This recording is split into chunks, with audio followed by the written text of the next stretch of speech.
तो आज हम पढ़ेंगे हिस्से और पूरे। पूरा का मतलब कोई चीज़ हम पूरी किसी को देते हैं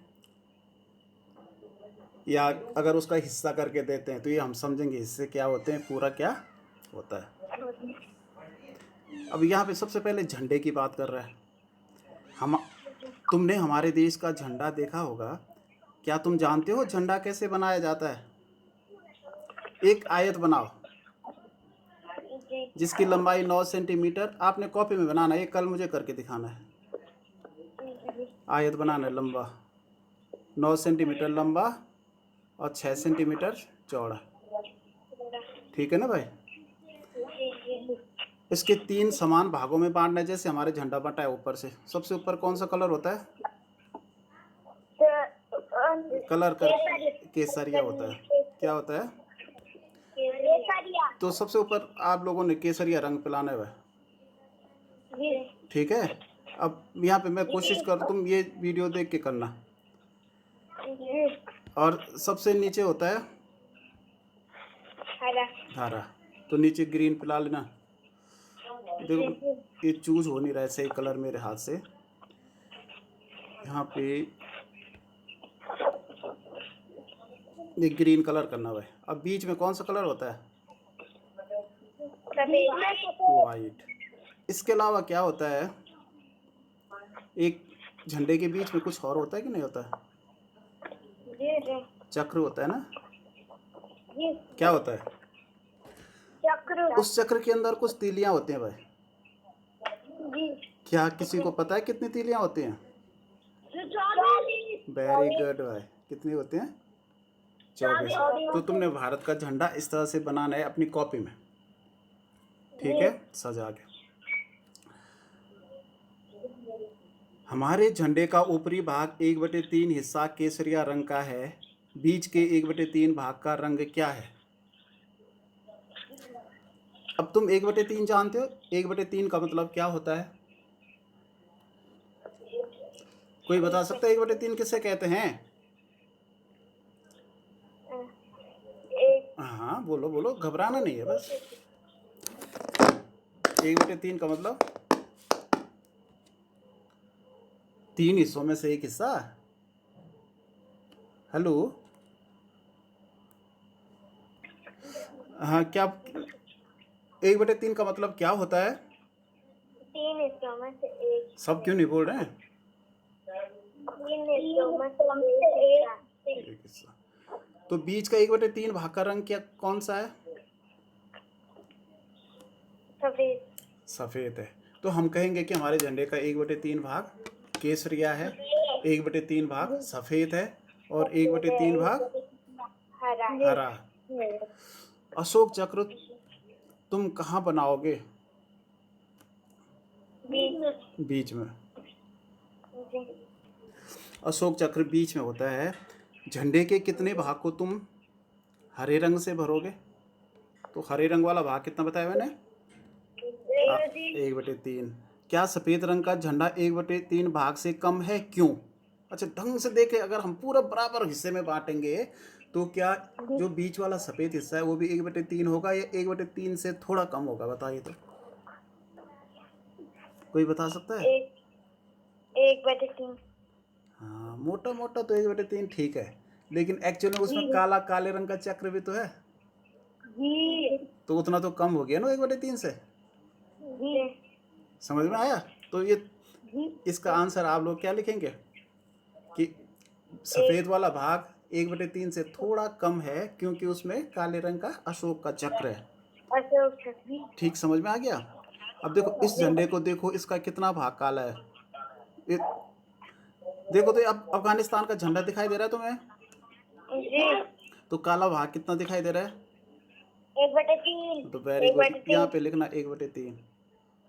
अच्छा आप लोगों ने क्या करना है, ये पाठ केवल पढ़ना है और जहाँ पे केवल क्वेश्चन है वो क्वेश्चंस उतारने और करने हैं। इसका नीचे है झंडे का हरा भाग लिखा जा सकता है। जो ग्रीन वाला भाग है अफगानिस्तान का, ये कितना होगा? 1/3। हाँ 1/3। क्या लाल रंग झंडे के 1/3 भाग से कम है, क्यों? क्योंकि उसके बीच में ना एक अशोक भी है। हाँ, एक लोगो बना है। क्या बना है? बीच में एक लोगो बना है। इसकी वजह से लाल रंग थोड़ा कम है। थोड़ा में ठीक है ना भाई। आगे आगे देखिए, यहाँ पे लिखा है यह हमारे पड़ोसी देश म्यांमार का झंडा है। ये वाला झंडा किस देश का है? म्यांमार। एक देश है ना म्यांमार। जी अब देखिए, क्या नीला रंग झंडे के 1/4 भाग से ज़्यादा है या कम? कम कम हाँ भाई, ये तो नाप के पता चलता है, लेकिन मोटे मोटे अंदाज से अगर हम देखें तो ये कम कम दिख रहा है। जी ठीक है ना, 1/4 से थोड़ा कम है। हाँ, इसलिए भी कम है क्योंकि इसके अंदर सफ़ेद कलर है। जी तो ये 1/4 तो हो ही नहीं सकता है। जी अच्छा, अंदाज़ा लगाओ कि झंडे का कितना भाग लाल है। क्या यह 1/2 से ज़्यादा है? क्या यह 3/4 से ज़्यादा है? तो पहले ये देखिए, अंदाज़ा लगाओ जो झंडे का कितना भाग लाल है। तो पहला प्रश्न है, क्या यह 1/2 से ज़्यादा है? इसका आंसर दो मुझे। नहीं नहीं नहीं 1/2 कितना होता है? आधा आधा। तो लाल रंग आधा। क्या आधा से ज़्यादा है क्या आधा से कम है? आधा से ज़्यादा। हाँ, तो ना क्यों बोल रहे हो भाई? क्योंकि प्रीति चाहिए हाँ, प्रीति कह रही तो तुम सही बोलो ना। झंडे का लाल रंग आधे से ज़्यादा है। एक क्वेश्चन का आंसर आप लोगों ने दे दिया। क्या यह 3/4 से ज़्यादा है? नहीं नहीं मुझे तो 3/4, अगर ठीक 1/4 के बराबर ये बना रखा होगा भाई, नीला वाला, तो 3/4 तो है ही है। जी ठीक है ना। अब किताब में नाप के देखना कि यहाँ से यहाँ फिटर लगाना, उसकी लंबाई पे देखना। जी जो नीला कलर की लंबाई और रेड कलर की लंबाई ऊपर इस जो आयत बना है, अगर बराबर है तो समझ लो तब तो 3/4 है। जी तब तुम उत्तर में लिख देना कि ये ठीक 3/4 है। जी अगर ये लाल रंग ज़्यादा है, ये नीला रंग कम है लंबाई में ऊपर, जी तो ये लिख देना कि 3/4 से 3/4 से ज़्यादा है। ज़्यादा है तब लाल रंग 3/4 से ज़्यादा नहीं होगा, रेड कलर जी सर होगा ना। तो जी क्योंकि अब मैं तो तुम लोग फिटे से नाप के बताना, कुछ काम खुद करना। अब यहाँ देखिए नीचे, क्योंकि भारतीय झंडे के सफ़ेद भाग में नीला चक्र है, इसलिए सफ़ेद रंग 1/3 भाग से कम है। इस पर चर्चा हो सकती है भाई। ठीक है, अब आगे चलिए। पता लगाओ, अधिक से अधिक झंडे इकट्ठे करो। कितने झंडों में 3 रंग हैं या इन झंडों में तीनों रंगों के हिस्से बराबर हैं? यह केरल के एक स्कूल के गणित क्लब का झंडा है। लाल झंडे के कितने भाग में है? हरा रंग कितने भाग में है? अब ये क्वेश्चन है तुम्हारे लिए। लाल रंग कितने भाग में है और हरा रंग कितने भाग में है? अब देखिए, लाल रंग ये झंडा है भाई। अब झंडे के कितने भाग कर रखें, पहले ये बताओ। 5 5 भाग हैं। तो लाल रंग कितनी पट्टियां लाल रंग की? 2/5 तो वेरी गुड, 2/5 तो रेड कलर है भाई। जी और हरा रंग? 1/5 वेरी गुड। 1/5 अच्छा, साफ साफ लिखना। मैं तो यहाँ पे मेरे वीडियो में तो मैं तो शॉर्ट में पूरा नहीं लिख सकता, नहीं इतनी देर तक। तुम कॉपी में लिखना, लाल रंग बराबर 2/5, हरा रंग 1/5। ठीक हो गया भाई। जी अच्छा, इस काले रंग को देखो, इसे बनाओ। क्या तुम्हारे स्कूल में भी गणित क्लब है? अगर नहीं हो तो अपने अध्यापक से पूछो कि यह कैसे बनाया जा सकता है। अपने गणित क्लब के लिए एक झंडे का डिजाइन बनाओ, उसका एक चित्र यहाँ बनाओ। चलो, वो तो स्कूल खुलने पे करेंगे। ठीक है, गणित क्लब। अच्छा, आगे चलो। अब ये लड़कियां क्या कर रही हैं यहाँ पे? क्या तुमने लाल रंग इस्तेमाल किया है? झंडे के कितने भाग में तुमने लाल रंग का इस्तेमाल किया है? तुमने और कौन कौन से रंगों को चुना है? तो ये तुम अपने आप कल्पना करो भाई कि हमारा गणित क्लब है। गणित क्लब का मतलब होता है कि जैसे हम सब गणित पढ़ते हैं, जी तो हमने एक क्लब बना रखा है, एक संगठन, ठीक है ना। जी और उसमें एक को मॉनिटर बना रखा है, किसी को कुछ काम दे रखा है, जी जी ठीक है ना, अलग अलग काम। तो उस क्लब का एक झंडा होगा। जी तो इस जो बीच में ये सफ़ेद भाग है, जी झंडा है जो लड़कियों ने पकड़, इसके अंदर आप लोगों ने अपने मन से सोच के अपने लिए स्कूल का एक झंडा बनाना है। जी जी अब वहाँ पे लिख देना गणित क्लब राजकीय प्राथमिक विद्यालय उलाना, ठीक है। जी तो अलग अलग रंग, जैसे ये ऊपर, अब इसकी नकल करना है लेकिन सेम मत बनाना। जी तुम क्या कैसे झंडा बना सकते हो वैसे सोचना, थोड़ा अलग सा झंडा। अब यहाँ देखिए कि यहाँ बॉक्स के अंदर लिखा है स्कूल में गणित क्लब बनाया जा सकता है जिसमें कि पहेलियाँ बनाना, टांग ग्राम से आकार बनाना, इमारतों के नक्शे बनाना, पर्यावरण में अलग अलग ज्यामितीय आकृतियों का और कोण ढूंढना, स्कूल के मैदान के क्षेत्रफल और परिमाप पता करना आदि मज़ेदार गतिविधियाँ ली जा सकती हैं। आगे चलिए भाई, जादुई लट्टू है भाई यहाँ पे। चलो एक जादुई लट्टू बनाए, गत्ते का एक टुकड़ा लो, ये तुमने खुद करना है, ठीक है। 3 सेंटीमीटर त्रिज्या का एक वृत्त बनाओ और उसे काटो। गत्ते पे क्या करना है, आप लोगों ने प्रकार लेना है और प्रकार पे फीते पे नाप लेनी है 3 सेंटीमीटर की, और उसका गोला बनाना है गत्ते पर, उसको काट देना है। वृत्त को 8 बराबर हिस्सों में बांटो। अब यह हिस्सा वृत्त का 1/8 भाग है। देखिए भाई इसने बांट रखा है, जो कलर कर रखा है, तो कैसे बांटते हैं वृत्त को, पहले एक बीच में लाइन खींची, व्यास कहते हैं उसे, जहाँ जहाँ पे छेद होता है ना वृत्त बनाने का, उसको बीच में, वो केंद्र होता है ना वृत्त का, तो बीच सेंटर से जो रेखा खींचेगी जो केंद्र से होते हुए जाएगी उसे क्या कहते हैं, व्यास। फिर उसके ठीक समकोण पे एक लाइन खींचते हैं 90 डिग्री पे, दूसरा व्यास बनाएंगे, तो उसके ठीक 4 हिस्से हो जाएंगे भाई। फिर उस 4 के हम बीच बीच में टुकड़े करेंगे तो 8 हिस्से बन जाएंगे, ठीक है। 2/भाग लाल, देखिए अब आपने क्या करना है, इसको 2/भाग को लाल करना है। देखो इसमें है 2/भाग लाल, देखो है, झंडे का कितना भाग लाल है भाई, ये गोले का, वृत्त का, जो ये लड़की के हाथ में देख रहे हो वृत्त, तो लाल कितना है, 1/8 नहीं वो बड़ा नहीं दिख रहा तुम्हें, वो 2 खाने हैं, वो दिख तो एक रहा है, 2/8 तो 2/8 है वो। और इधर वाला लाल से थोड़ा अलग है, केसरिया टाइप का है, पीले पीले और लाल के बीच में नहीं, एक अलग कलर है, नारंगी है वो, नारंगी, तो 1/8 नारंगी है भाई। अब पीला कितना है, 1/8 8 अच्छा, और हरा, हरा 1/8 1/8 हल्का नीला, हल्का नीला 1/8 और गहरा नीला, आसमानी नीला, क्या वे इसका क्या बोलते हैं, नेवी ब्लू। और वो भी है एक और बैंगनी टाइप का, वो भी 1/8। तो 1/8 कर दोगे ना। आगे देखिए, तुम्हारा जादुई लट्टू तैयार है, उसे जोर से घुमाओ। तुम्हें क्या दिखाई दे रहा है, क्या तुम सभी रंग देख पा रहे हो। जब हम तेजी से लट्टू घुमाएंगे तो सारे रंग नहीं दिखेंगे, घुमाना तब पता करना, जो तुम्हें दिखेगा वैसे ही कॉपी में लिखना है भाई। अब देखिए आगे चॉकलेट है भाई। मंजू के पास एक चॉकलेट थी, उसने 1/4 राजी को, 1/3 सुगंधा को और छठा भाग शीला को दिया, बाकी हिस्सा उसने खा लिया। हर एक को चॉकलेट के कितने हिस्से मिले यहाँ लिखो। देखिए ये थोड़ा दिमाग से सोचो।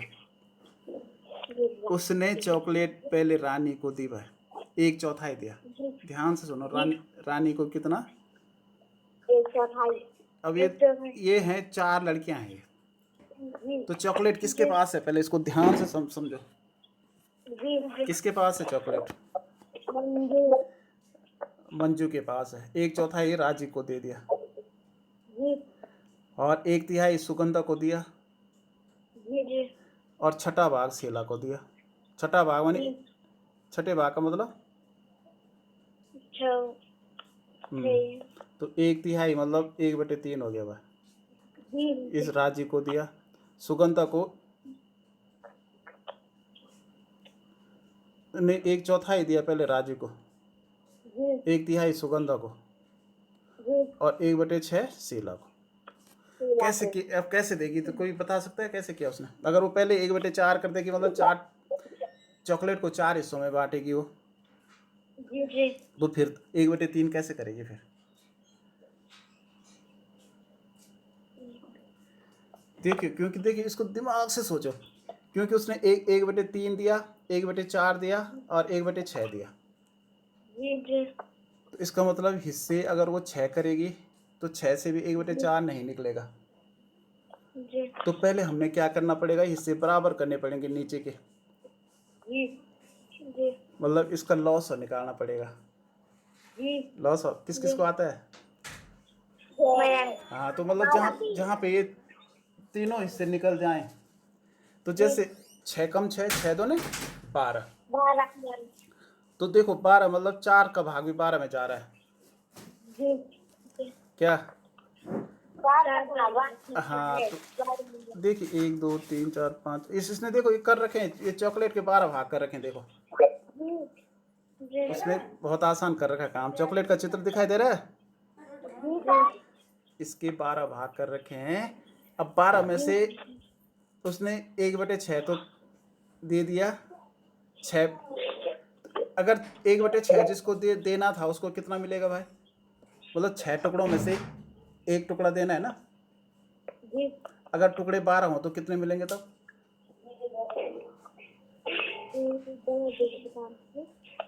बोलो।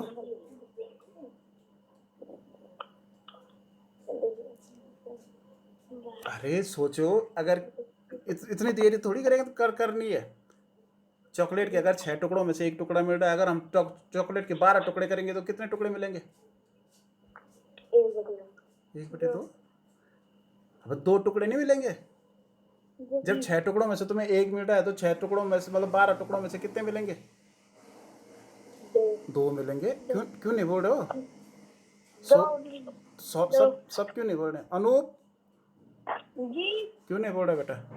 देखो भाई, तो 2 टुकड़े किसको मिले? जिसको 1/6 मिलना था। जी शीला को, तो शीला को 2 टुकड़े मिले 12 में से, तो 2/12 मिला भाई। जी शीला को कितना मिल गया? इसका इसका कॉपी में लिखना आपने साफ साफ, शीला को 2/12 मिला। अच्छा, इसको 1/4 मिलना था राजी को। राजी को कितना मिलना था? 1/4। तो एक मतलब 4 में से इसको एक हिस्सा मिलना था। तो 12 में से कितने मिलेंगे भाई? हाँ, वेरी गुड। किसने बोला? सलोनी ने बोला। ठीक है भाई। तो 12 में से 3 मिलेंगे कि नहीं? जब देखिए 4 में से, हाँ, क्योंकि 4 में से 1 तो 8 में से 2, तो 12 में से 3। तो इसका मतलब इसको 3/12 मिले बा राजी को। राजी के हिस्से में लिख देना 3/12। समझ में आ गया? अब 1/3 जिसको मिलना था उसको कितना मिलेगा?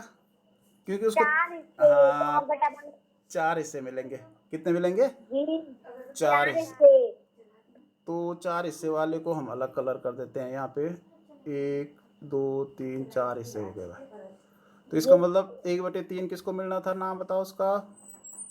1/3 सुगंधा को। तो इसको कितना मिल गया अब? 4/12 भाई। 4/12 तो ये यही तो है, ये समतुल्य भिन्न है। अब मंजू के लिए कितने टुकड़े बचे? मंजू के लिए 3 टुकड़े बचे ना। जी तो 3/12 मंजू को भाई। जी अब देखिए, राजी को मिला 3/12, सुगंधा को 4/12, शीला को 2/12 और मंजू को बचे 3/12। तो इसका मतलब चॉकलेट के कुल 12 टुकड़े हो गए। तो 3 एक को मिले, 4 एक को, 4 3 7 और 2 9 और फिर 3 इसी को, तो 3 12 हो गए। तो 12 में से 12 खर्च हो गए पूरे। तो इसको कहते हैं समतुल्य भिन्न। जी कहने का मतलब जिसको 1/4 मिलना था उसको 4/12 मिला। तो कहने का मतलब 1/4 और 4/12 बराबर है। बराबर है समझ में आ रहा है? अनूप, जी मयंक, जी आयुष, समझ में आ रहा है?